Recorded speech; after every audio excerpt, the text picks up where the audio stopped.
Nagbabalik po ang inyong PCBL Founders Cup 2015 dito po sa may San Juan Arena. Mark Lopez on your screens.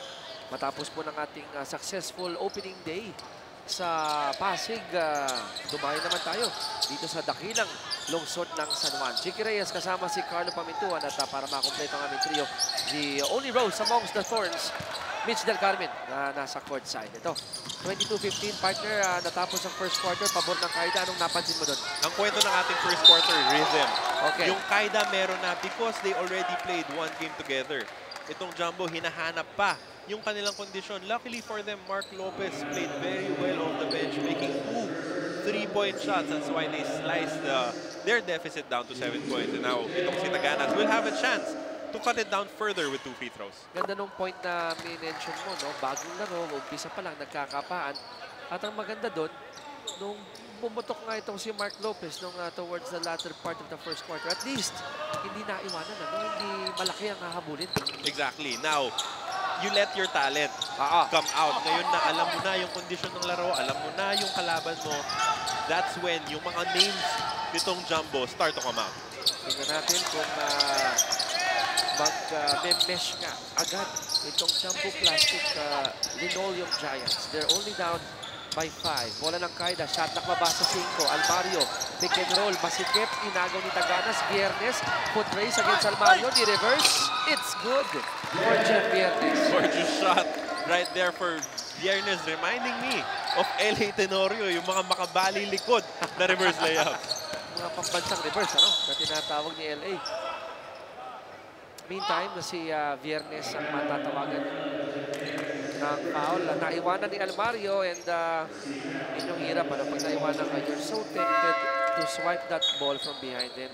Chances are you'll be called the foul. And you know, saan nanggaling yun, partner? It's because Viernes, for about 2 seconds, complained about a foul. Yun. Dun sa kabilang banda, yung 2 seconds na yun, magagamit mo na sana to close the gap between you and the one you're defending. Pero nawala yun, late ka, you have to foul. Now, he made the first free throw.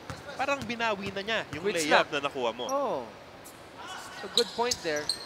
Coaches would always say, laro lang, ito wala kang pito. But to easier said than done. Alam mo, kahit tayo, biktima tayo.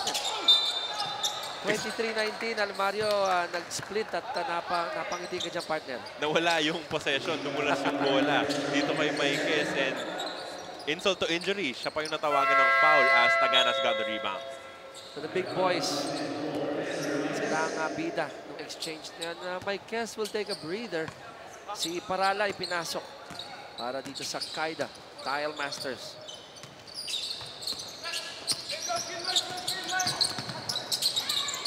Mula sa kaliwang kanto, 3 again ni Mark Lopez. Pasok na naman. 3 of 3 for the product of the UP Fighting Maroons. Isa na lang yung kanilang hinahabol dito, 23-22. 8:30 remaining sa ating second chapter. Janos. At, burado sa eksena si Tayong Tong. And a foul will be called on Jamil Gabawan. At habang nagintay tayo na bumalik sa live play ito, let's turn you over to our courtside reporter, Mitch. Chicky and Carlo, ang rason nga raw ng malayong paghabol ng Qaida sa kanilang huling laro ay nanggigil daw sila sa kanilang huling laro. Pero nung nag-regroup na sila at nag-focus sila sa depensa and aggressiveness, nasungkit na nga nila ang kanilang unang panalo. And that is why today they will do exactly that but harder dahil alam nilang experienced Jumbo team ang kanilang kakalabanin. Strong guards and shooters, inaasahan nga ng Qaida coach si Coach Mike na crack defense at mostly man-to-man ang gagawin ng Qaida para sa quarter na ito. Balik sa inyo. Maraming salamat, Mitch. Ganda na sinabi niya. No? They won't take this lightly. Itong Jumbo Plastic Linoleum, sabi ng team ng Qaida. And I think yung ginawa ni Jan Tayong Tong, yun yun eh. Seasoned players din itong mga to. Exactly. Momentarily getting the lead pero nakuha agad nitong Qaida. And itong si Marvin Hayes, former pro, papasok na dito sa ating laro. Hinahanap mo yan kanina. Narinig ka ni Coach Mike Buendia. Marvin Hayes waiting for the next dead ball. Meantime, Perez. And a foul will be called on Joseph Terzo. Alam niya. Wanted to pick the pocket. Block from behind. Pero sumabit itong kamay ni Joseph Terzo. Pag kasi nakita mo yung big man na hindi nakatingin sa'yo, nakakatakam talaga na kunin eh. Sa mga tao eh. Pero maliit ka eh. So chances are, you won't get all ball. And yun na nga yung nangyari kay Terzo, so he's called for a foul, 2 free throws. Para dito sa Jumbo. Ay, pag nakalaro mo yung isang kasama natin sa broadcasting team, yung pangalan, John Sulit ba yun? Idol ka yan. Aba, pag sumapalpal yan, ibang klase. Ibang klase. Makikita nyo rin po yan dito sa PCBL. Perez, free throw, wala. We are tied at 25. Ito ang ating pangalawang deadlock dito po sa ating laro. Oras natin, 7:25 remaining quarter 2. Robles, Billy Ray against JR. Nakasmile si JR.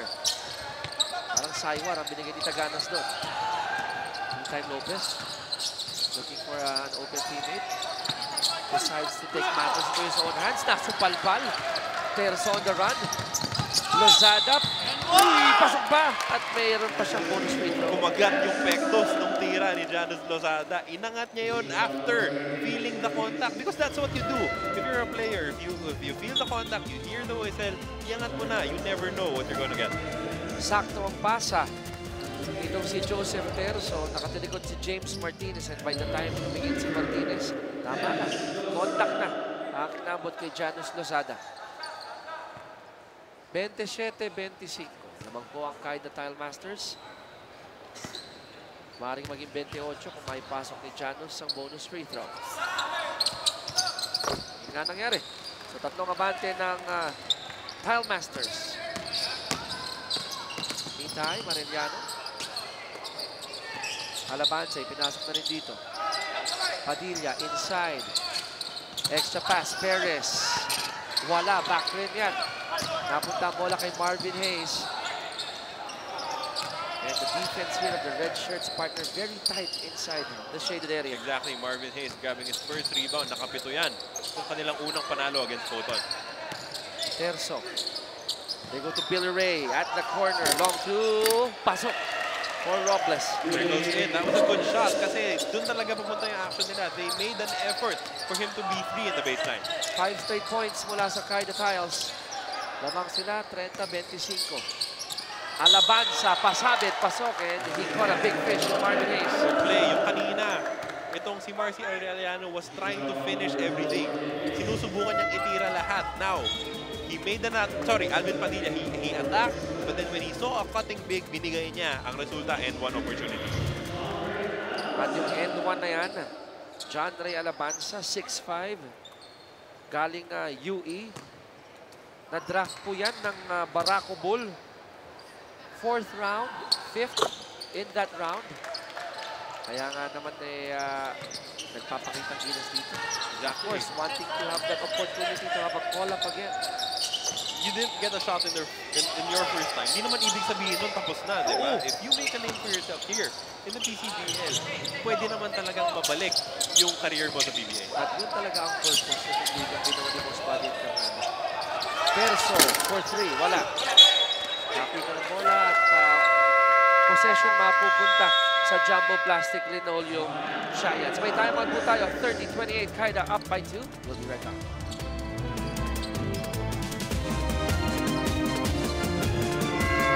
At ang mga nakapula, ang Kaida Tile Masters. Kaida Tile Masters, second game na po nila under Coach Mike Buendia. Ang Jumbo naman po under Stevenson Q. Unang laro dito sa PCBL Founders Cup. Tandem po kayo, Reyes, Pamintuan, manning the sides. We have Del Carmen. At mamaya makakarinig tayo dyan kay Mitch. Meantime, balik tayo sa live play. White shirts, they have the ball. Extra pass inside, dinasa na ni Alabanza. Loose ball na rin ni Terzo. Oh, smart move. Robles, Billy Ray scoring again. Credit half that basket to the effort that Terzo put in to get that ball, save it, and give out an assist. Pas-pas ang basketball ang aming pinangako sa inyo. Itong napapanood niyo. Joe Sport. Tres ni Arellano, wala. Lozada. And the ball will go back Lozada. to Kaida. One more look. Sabi mo ba, effort? Ayun.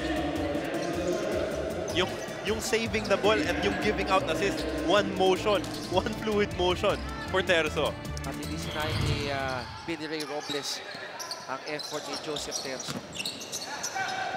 May pressure. Nakalampas itong Kaida Tile Masters. Parala. Banggaan doon sa ilalim. Wala. Hayes with the save. And wala, nag-backfire. But you have to applaud the effort mula dito kay Marvin Hayes, no? If you're a former pro and you're playing in this league, syempre iisipin mo that you're better than most of them. May pride. Pero ito Siyempre. si Marvin Hayes, trabaho lang. Parang walang pakialam kung may pangalan siya o wala. He's giving the same effort as everyone else. Alam mo bakit, partner? Because if you are in this league, pare-pareho lang kayo. Exactly. Pare-pareho lang kayo umaasa na makakuha ng call-up. Foul ang itatawag kay Billy Ray. And down on the floor, he's okay. Marcy Arellano will go to the free throw line.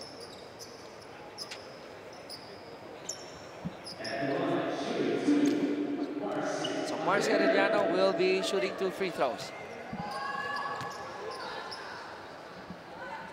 Billy Ray nga ang natawagan ng foul as Marcy 6 the first of 2 free throws. Ang score natin 32-29. And Carlo, kanina sabi natin biggest lead 9-point lead. Akala natin smooth sailing. Itong Kaida Tiles, hindi. Jumbo Plastic, only down by 2. You can't be comfortable with a 9-point lead against a team as loaded as Jumbo Plastic. Kita mo naman, after Mark Lopez, sunod-sunod na nagpakawala ng punto sa kanilang mga miyembro. Kaya naman nakadikit na sila. 2 points na lang hinahabol dito. Parala, sinayang yung pasa ni Hayes. Na-recover ni Robles. At itong si Robles, 6 points already in the game. Pero yung 4 points sa partner, parang galing sa basura. Exactly. Jumbo is not finishing defensive possessions. Yun yung nagiging problema nila. Maganda yung initial defense, pero hindi nila nakukuha yung rebound. Hayes with an extra pass. Muntik mawala, buti na lang. Last touch, itong si Alvin Padilla. Mitch, may kwento ka sa amin dito ni Carlo? Sige yan, Carlo, tama nga kayo. Kanina nga nakausap ko nga si Marvin and exactly, tama yung sinabi niya. Para sa kanya, although kuya nga siya ng team nila, medyo nung una daw, medyo naiilang pa daw yung mga teammates niya sa kanya kasi ex-PBA player siya. Pero tinuturing niya to na pare-pareho lang sila lahat. Na gusto lang natin na magkaroon ulit ng chance na makapasok sa PBA. Huling paalala niya lang talaga sa kanila ay dapat lang laging seryoso sa training and mag-focus lang. Naniniwala siya na yung team niya ngayon may skills na doon lang pero ang kulang na lang daw ay kumpiyansa pa. Balik sa inyo. Maraming salamat, Ate Mitch. Kuya Marvin pala ang itatawag natin dito.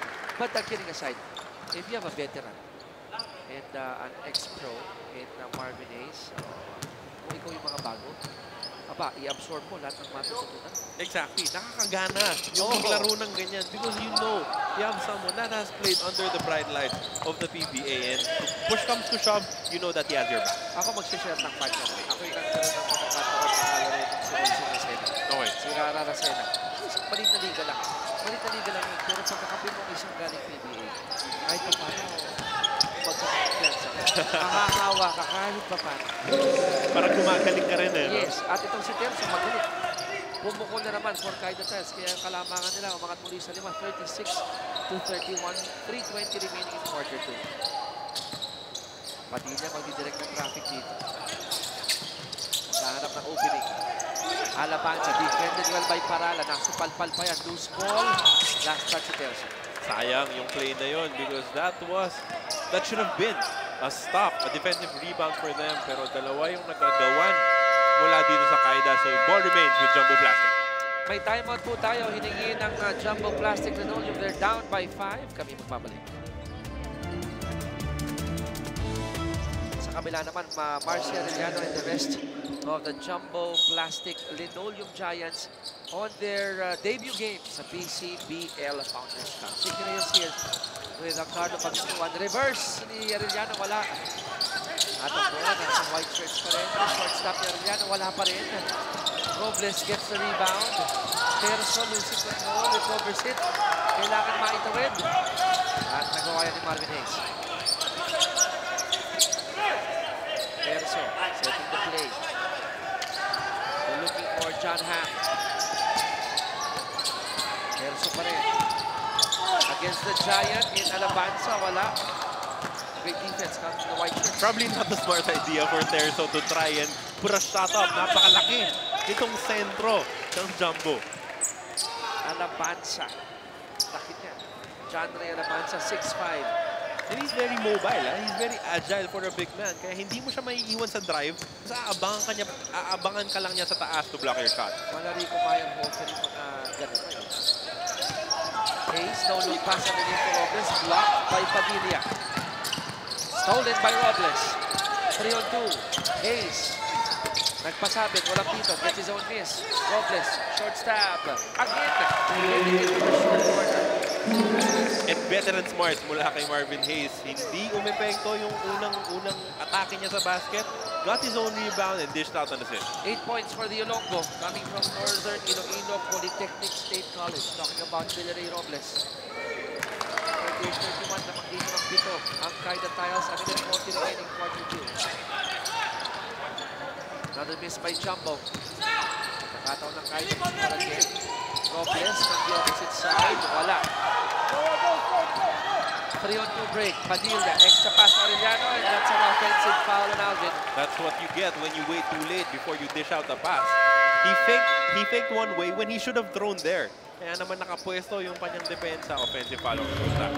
Kanina Coach Stevenson 2 ating nakita. Tama ka dun, ano? Yung kaliwa, may pasa na eh. Yep. But he opted to go to the right. And Alvin knew it. Aminado naman eh. It was really an offensive foul. Good job by Terzo getting it. A minute 15 remaining quarter 2. John Ham, binigay dito kay Terzo. Marvin Hayes. Sa may kaliwa. 8 sa shot clock. Tingin down ng jump shot. Wala. They get another crack. And that's good for Michael Parala. Good effort there. Just pure effort. Tapping the ball up and getting another opportunity to get it and score a putback. Balik sa biggest lead ng Siam ang Kaida. 14-31. Eginos. Off the bench yan. Medyo malamig pa. Wala. Mabalik ang bola sa Kaida Tile Masters. Nelson will set this one up. Harap si James Martinez. Picked up the dribble. Shot clock down to 11. John Ham will be called for the offensive foul kontra Alvin Padilla. Sloppy play there mula kay Marvin Hayes. It was a handoff pero binitawan niya ng maaga kaya naman natapik. You're forced to foul. Tama kayo. Kita mo yung bitaw ni Marvin Hayes, hindi pa clear yung path eh. Exactly. Kung dadaan itong si John Ham. But then again also, sabihin naman nung passer, dikit mo sa akin. Kasi pag masyadong malayo ka, may puwang for the defender to squeeze his way in. At yung ginawa ni Alvin. Luckily for them, they still had a foul to give. Kaya naman hindi penalty, hindi 2 free throws para dito sa Jumbo. Yung mga ganyang bagay, kinakailangan alam ng player yan. 15 seconds remaining sa ating quarter clock. Viernes. Matatawagan ng dribbling violation and maganda yung depensang pinakita ng Kaida Tile Masters. Active hands and active feet. Forcing itong si Viernes to dribble himself into trouble. 5 ticks to go. Down on the floor. Osterzo. They're trying to beat the clock. Talking about Jumbo Plastic na naman yun, pero hindi umabot. At matatapos ang ating second quarter sa score na 40-31. Ang Kaida Tile Masters sa bante ng Siam at isa sa mga mamang responsable kung ba't sila lamang ng ganyan. Itong mama na si Billy Ray Robles. Galing Iloilo, 8 points na ang naitatala. Lahat yan dito lang po sa second quarter. At namang ang Kaida Tiles ng Siam, ang ating halftime analysis sa aming pagbabalik.